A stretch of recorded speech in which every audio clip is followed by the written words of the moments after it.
The gentleman sitting next to me is Larry Marshall, and he's one of my oldest friends.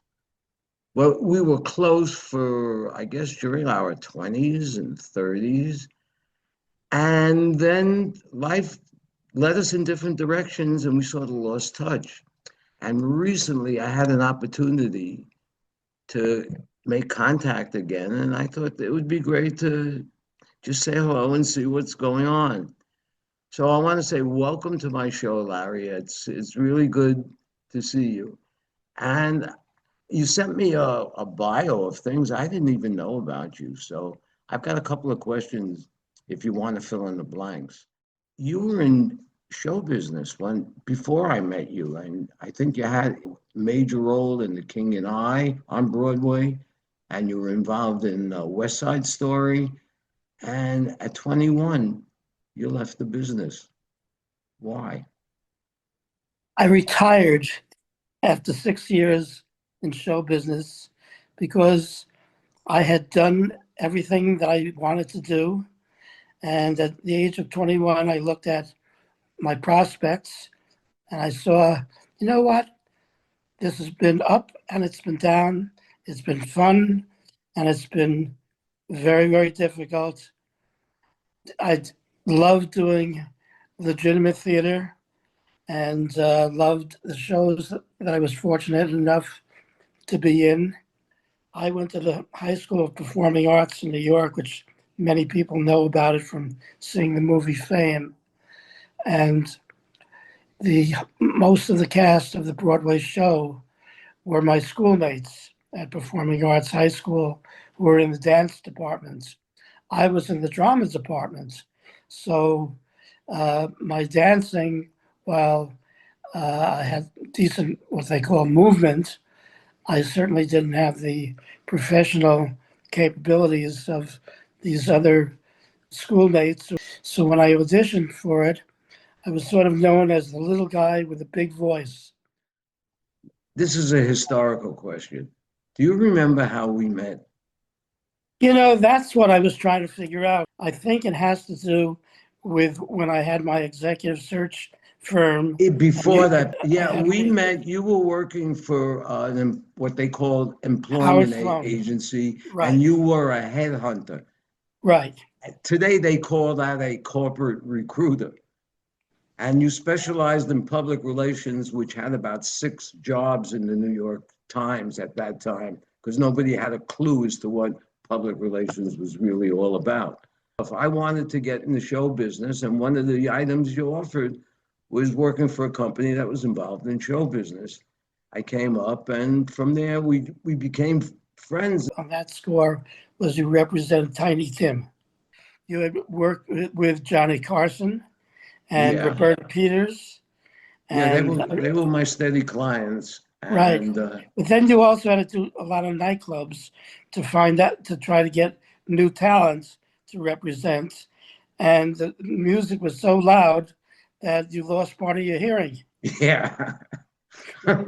You were the best man at my wedding. I was the best man at your wedding. And I want to say something. Some of the best times of my life were things that we shared. So thank That's you. I agree.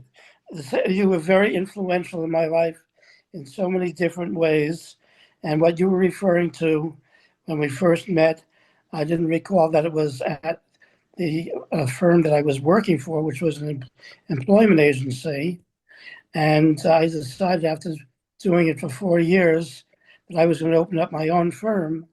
But instead of being an employment agency, I was going to be an executive search firm. There was no executive search firm, however, in the communications, public relations, and advertising, the creative fields, basically. So there was a vacuum there, and I said, you know what? I'll open up the first one, and I did that in 1967. And for 50 years, we represented over half the Fortune 500 companies. We had Eastern and Western office based in New York, and also in Seattle and Malibu. At some point, I decided to move down here, and you decided to move out west and we both left New York really for different reasons. What did you do all of those years? After doing my search work for 50 years, and I did quite well, but then I went through 6 recessions that I can only say of it that I survived, came out the other side. With my profit sharing plan of $28,000 that I would, rather than having it in cash, I would invest it in certain stocks. And somehow I came across this company that nobody had ever heard of in 1992 called Dell Computer. And I became an early investor in Dell Computer and invested $28,000. What happened, it became the fastest splitting stock in history. And that $28,000 in just a few years became millions. And I became what was called a Dellionaire and kept investing in other high tech companies that I wound up with about $20 million. When you realize that you have all of this money for all the essentials in your life for the rest of your life, how'd that make you feel? It made me feel good. I'm not saying I never went overboard as far as the way I felt about anything. I said, hey, that's great. What do I do for an encore? What's next? But I use that what's next both in good and bad. Because when anything bad happens, I would also say, okay, next. So when I lost all the money because I invested in these precarious dot coms that were worthless, and then by coincidence, the tech bubble burst and I lost just about everything because of it. And my wife, Joy, who was used to being in a financially stable environment all her life, was very upset about it. But to me, it didn't mean that much. I just laughed it off and said, okay, next. And next meant going on. Well, you know what? The IRS didn't see it that way. The IRS said, by the way, you owe us $1.5 million. Okay, well, you know what? I had plenty of money that I could have paid you, but I don't have it anymore. And in fact, the house, the houses that we had a mansion in Malibu and another one in Montecito. We were selling those, giving back to the bank actually. I ended up negotiating for them. I asked for 6 cents on the dollar, no penalties, and to pay it off over 8 years. And they said, okay, there's nothing we can do about it. We accepted, which was unheard of. But we also owed California State about $500,000. So we got to leave Dodge. Where else do we want to go? And my wife Joy had family up in the Washington and Western Canadian areas, visited them every year. And as she would go north, each time she would pass a place called Mount Shasta. She said, "This is a different world." And we decided, you know what? That's where we're going to move.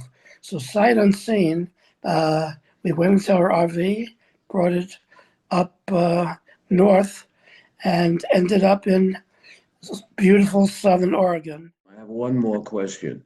What's in the future for Larry Marshall? I keep being asked to write my memoirs. So I started writing them, and it was called May You Live an Interesting Life. So while I was writing that, though, I came across a couple of other ideas to write about.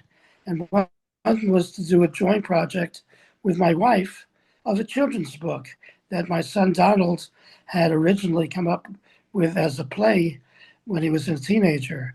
And this is what it's become now. May Willow and the Magical Unicorn Save the Earth. And it's geared for middle grade readers aged 8 to 12. So that's one of my main projects. And now it's a question of marketing it.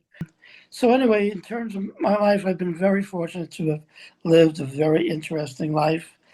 And I became very, very wealthy, not in money, but because all money is about is what it enables you to do or to have.